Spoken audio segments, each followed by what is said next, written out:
Bom, gente, tudo bom? Bem-vindos a mais uma orientação acadêmica especial. Hoje nós vamos falar de energia, que é um assunto extremamente importante, é o que nós estamos vivendo, né? O que a gente precisa de energia para viver e a gente consome, enfim.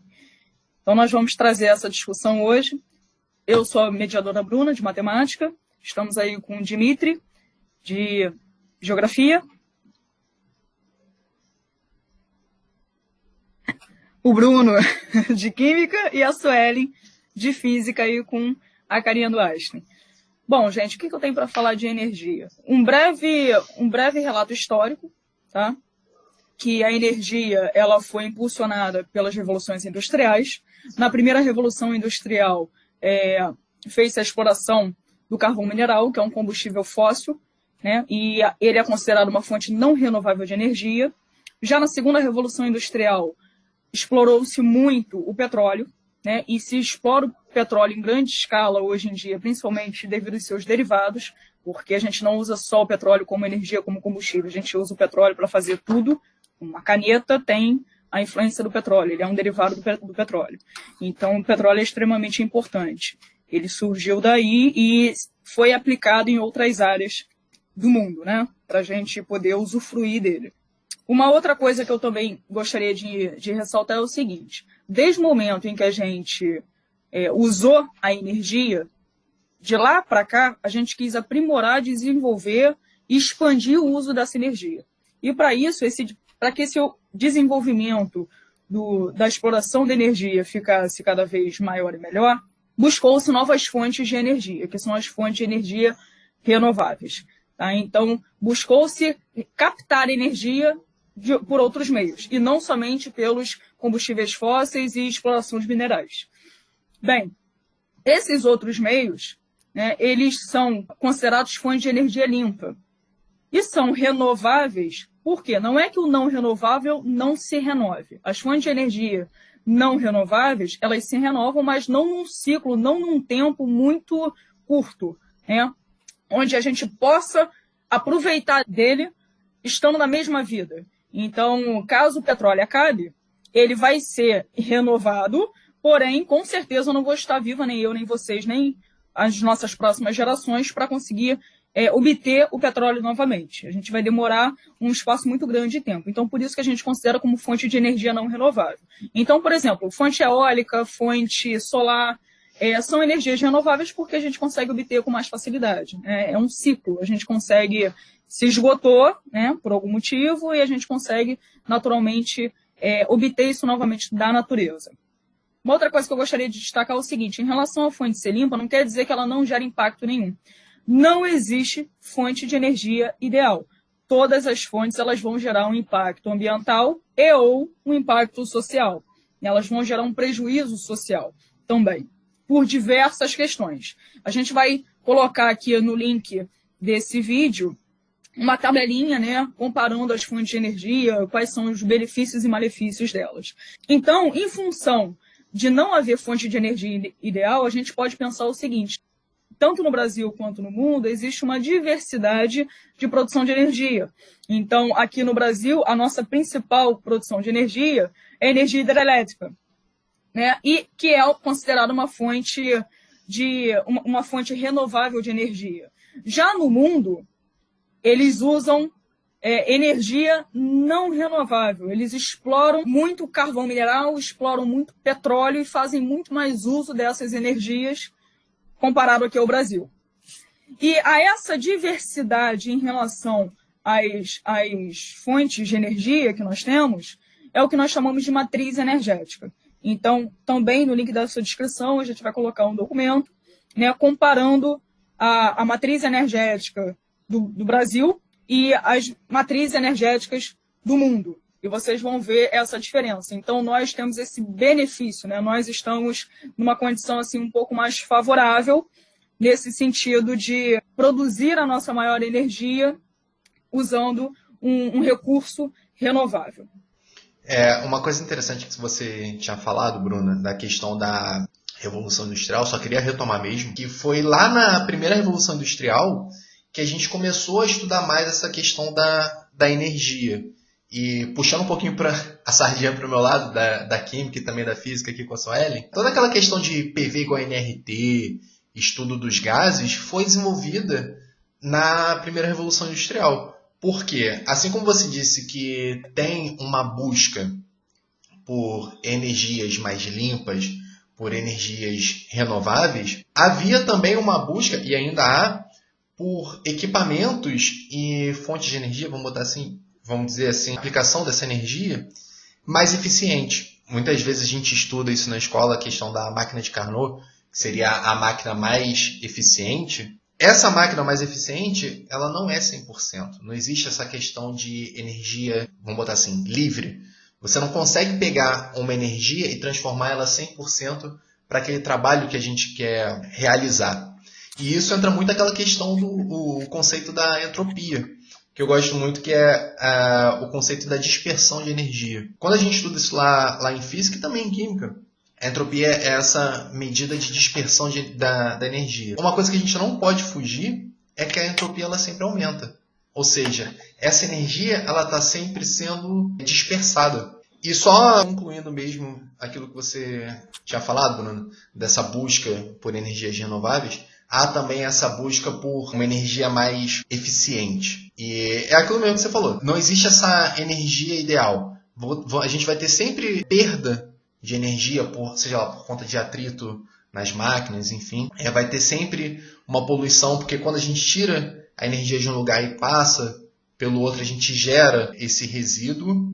E só retomando aquilo que a Bruna falou mesmo, da diferença entre energia renovável e não renovável, está no tempo que o recurso energético ele demora para se reconstituir, para a gente conseguir extrair essa energia de novo. E se a gente pega lá o conceito de entropia que foi estudado, que foi cunhado lá na primeira Revolução Industrial, daqui a muito tempo, a gente não vai conseguir retomar essa energia, porque ela vai estar tão dispersa que a gente não consegue mais reverter. Porque aí tem esse conceito também, que eu acho muito bonito, particularmente, mas eu também me dá um certo medo, que é, no fim do universo, essa entropia vai estar tão alta que a gente não consegue retornar ela, não consegue reverter essa entropia.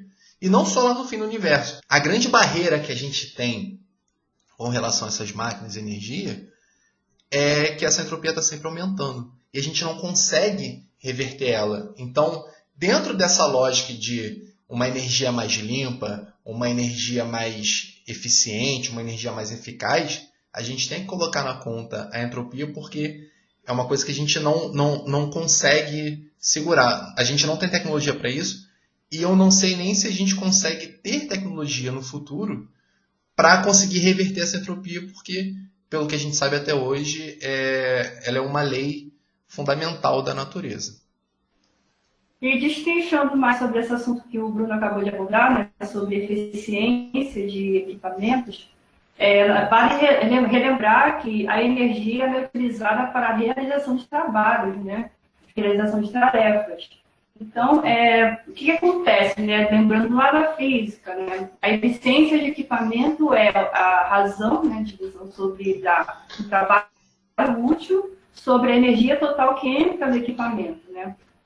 Por exemplo, se entram 200 joules de energia no equipamento e esse equipamento só consegue utilizar 100 joules para realizar o trabalho, quer dizer que 100 joules são dispersos no meio ambiente. Mas de que forma ele é disperso? Em forma de calor, em forma de ruído. Então, isso gera, né, um problema para o meio ambiente, problema de geração de calor, aquecimento, de ruídos também. Então, nenhum equipamento ele é eficiente 100%. O que significa sonora, né, isso? Exatamente, poluição sonora, aquecimento. E o que significa que se nenhum equipamento é 100% eficiente, então quer dizer que todos os equipamentos vão produzir um resíduo para o meio ambiente, certo?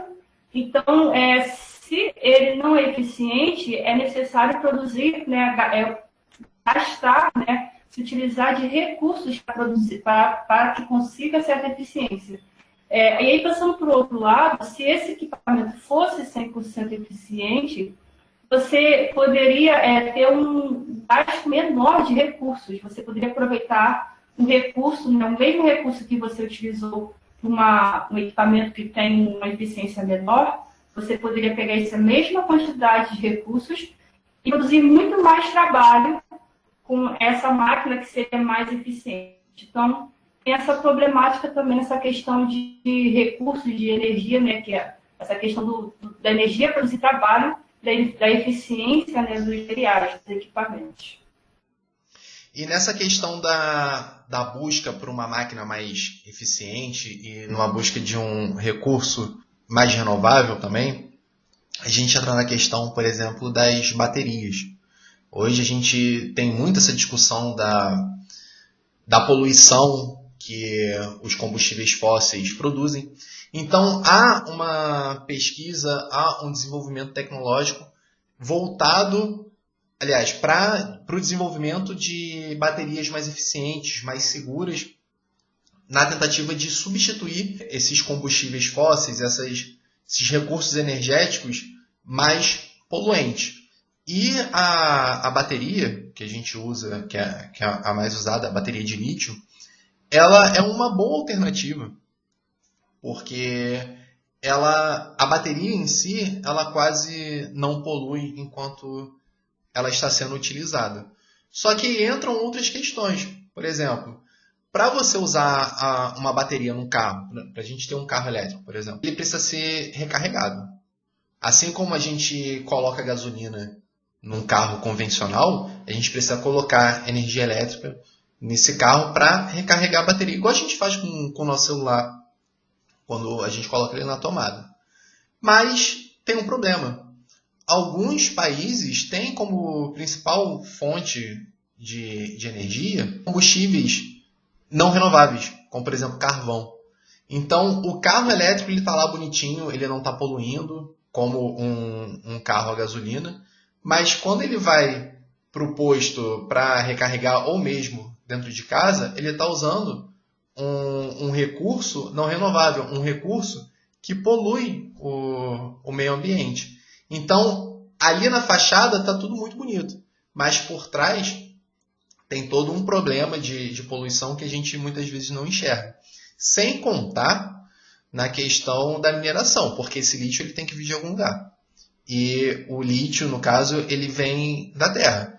Então, a gente entra em questões como desastres ecológicos, como teve lá em Mariana e Brumadinho, que são de mineradoras, que no caso ali de Mariana e Brumadinho, eu não vou lembrar agora se foi em relação ao lítio, mas a gente pode usar como exemplo, não tem problema. Essas mineradoras, quando elas chegam em uma determinada região para extrair, no caso ali, o lítio, essa extração é gerada poluição, são gerados problemas socioeconômicos para as pessoas que moram ali em torno daquela região, e esses problemas eu acho que o Dimitri ele pode explicar um pouco melhor.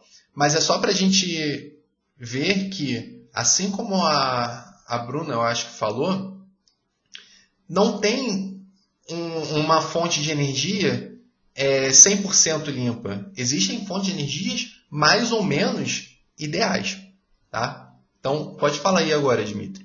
Então, corroborando o que a Bruna, a Sueli e o Bruno já falaram, a energia ela também pode gerar alguns conceitos em que a discussão econômica e a discussão social se tornam presentes, como a discussão de eficiência energética, desenvolvimento energético, entre outros aspectos. Se nós formos pegar o Brasil de dimensões continentais e a facilidade de termos grande potencial hídrico, você pode pensar assim, o Brasil não corre o risco de sofrer apagão ou de ter um estresse energético. Não, isso não é uma realidade. Os mais experientes vão lembrar disso. No começo dos anos de 2000, caminhando para o final do governo Fernando Henrique, houve um risco de um apagão no Brasil inteiro, devido ao baixo índice de chuvas, entre outros aspectos que estavam dificultando a produção de energia e também o freio que o governo teve para que a energia não subisse o preço.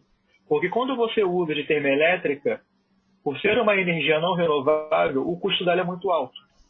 houve uma realidade em que ou se aumentava a energia ou se racionava, optou-se pelo racionamento. Se nós formos pegar hoje a nossa conta de energia, na parte dos tributos que são cobrados, existem, se vocês pararem para tentar, as bandeiras. A bandeira verde, a bandeira amarela e a bandeira vermelha.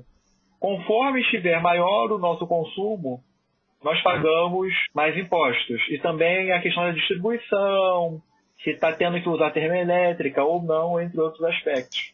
Só comentar uma coisa aqui, isso acho que já foi até questão do Enem, não é? Acho que uma questão de Sim, matemática foi questão do Enem, isso.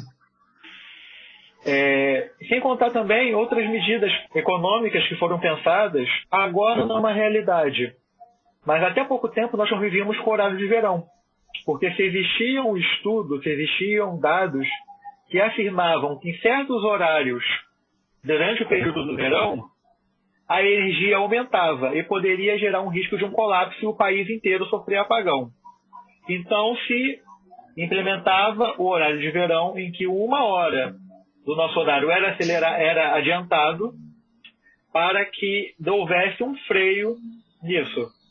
Atualmente, como discutiram que esse aspecto não tinha tanta economia de energia como era antigamente, se suprimiu o horário de verão. Um outro exemplo sobre desenvolvimento de política pública para a energia é só pegarmos nos anos 70, devido ao intermeio da crise do petróleo, o governo investiu na produção de álcool, para que nós tivéssemos uma outra alternativa à demanda de petróleo, através do atualmente conhecido como etanol.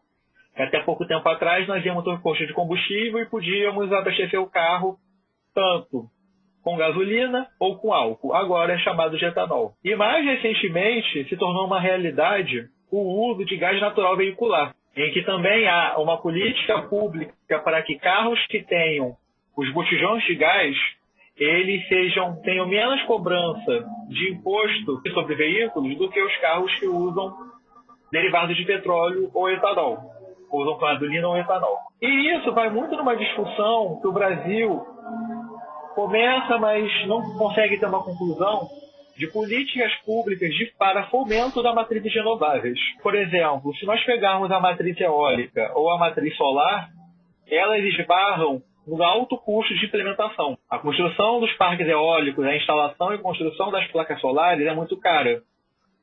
Então, há políticas que procuram baratear a energia através de incentivos fiscais para que matrizes consideradas renováveis, não totalmente limpas, na discussão que nós vimos aqui, que não há uma energia totalmente limpa, mas que a energia se torne uma forma mais barata, de uma forma mais econômica, para o bolso do nosso bolso de consumidor, cidadão. E, por exemplo, se nós tivéssemos um grande desenvolvimento energético de matriz solar ou eólica, nós poderíamos abrir mão do uso de termoelétrica e, como consequência disso, iria baratear o preço final da energia. E, por fim, tentar que vocês compreendam que a energia ela está diretamente ligada no nosso dia a dia.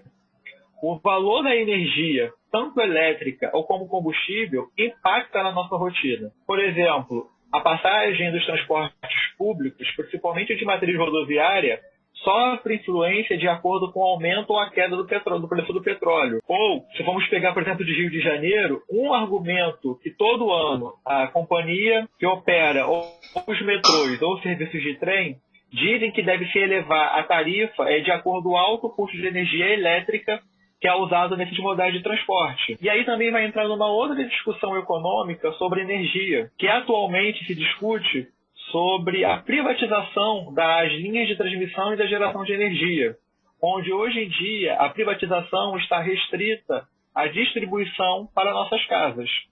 Então nós começamos a entender, nós professores, nós 4 que estamos aqui nesse vídeo hoje, como os demais mediadores aqui do Polo, e vocês comecem a relacionar o quão importante a energia é no nosso dia a dia, como ela pode sofrer impactos tanto na nossa qualidade de vida ou não. E vocês possam estabelecer outras conexões, pensar que tipo de energia que chega na minha casa, se ela é poluente ou não, que tipo de poluição existe ou não. E aí criar conexões, critérios, discussões e que possam facilitar vocês tanto no desenvolvimento das questões do Enem, do vestibular do Oeste, do vestibular CEDERJ, ou criar argumentos que vocês possam desenvolver a sua redação.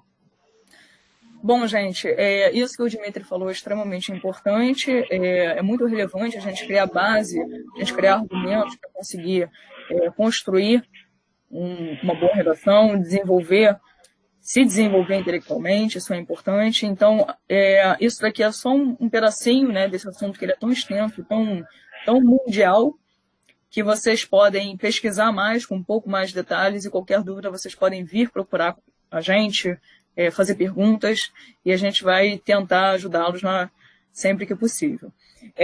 Aqui eu gostaria também de recomendar a vocês um filme do ano passado, um filme de 2019, cujo título é O Menino que Descobriu o Vento. Esse filme ele é baseado em fatos reais, ele conta a história de um menino que era do Malawi, e ele ainda garota, a família não tinha condições de pagar a escola, ele foi expulso da escola, ele não podia frequentar a escola porque ele não tinha, os pais não tinham dinheiro para pagar, só que ele gostava muito de mexer com baterias, aproveitando isso também que o Bruno comentou, né, sobre as baterias de lítio. Enfim, ele gostava muito de recuperar pilhas, né, na época eram pilhas, aquelas pilhas tradicionais, né, e ele recuperava de alguma maneira e dava um jeito de reutilizar as pilhas que as pessoas descartavam. E a partir daí, né, ele entrava, com esse interesse que ele tinha por energia, ele entrava escondido na biblioteca da escola, para tentar acessar os livros que lá tinham sobre física, energia, etc. Os livros de física, especificamente. E através do que ele conseguiu absorver desses livros de física, e vendo aquelas condições ruins que a família dele tinha de conseguir plantar, conseguir vender e sobreviver do cultivo, do plantio, da colheita, né, porque não tinha água, era uma região muito seca, ele conseguiu gerar energia eólica. E através da energia eólica, porque é uma região que tinha o benefício de ventar muito, era favorável, né, essa questão do vento, então ao gerar a energia eólica ele conseguiu trazer água para aquela região e dessa forma, efetivamente, plantar para que toda aquela região pudesse usufruir disso, né? Tanto para consumo quanto para venda local, né? Então, gente, o link desse filme, né, de uma matériazinha sobre esse filme, vai estar aqui na descrição do vídeo.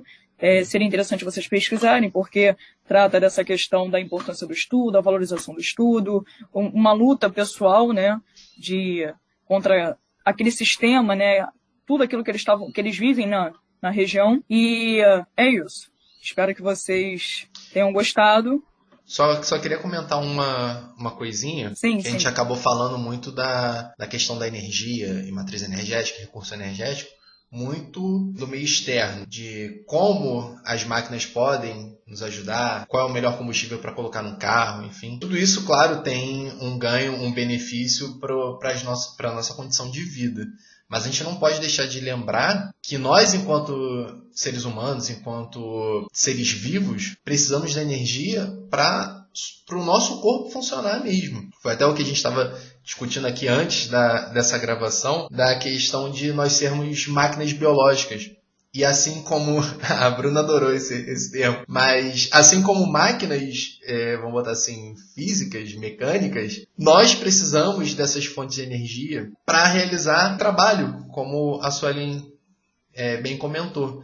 Então, quando a gente se movimenta, quando a gente respira, os nossos órgãos funcionando, são tipos de trabalho que são feitos a partir da energia que a gente consome. Então era só deixar essa observação mesmo, para a gente não pensar muito que tudo que a gente está vendo aqui é para o meio externo, que a gente se desconecta disso. Não, está tudo conectado. Sim, muito bem lembrado, Bruno. Essa relação, né, ela nos permite ver que a energia ela está relacionada, ela está vinculada não somente a questões do desenvolvimento social, como também de saúde, uma questão cultural também. É importante a gente ter a ideia desses diferentes aspectos que envolvem a energia. Então é isso, pessoal. Esperamos que vocês tenham gostado.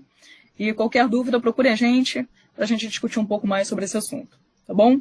Muito obrigada e tchau, tchau. Obrigado, gente, e até a próxima. Valeu! Então é isso, pessoal. Tchau. Qualquer dúvida, nos procurem.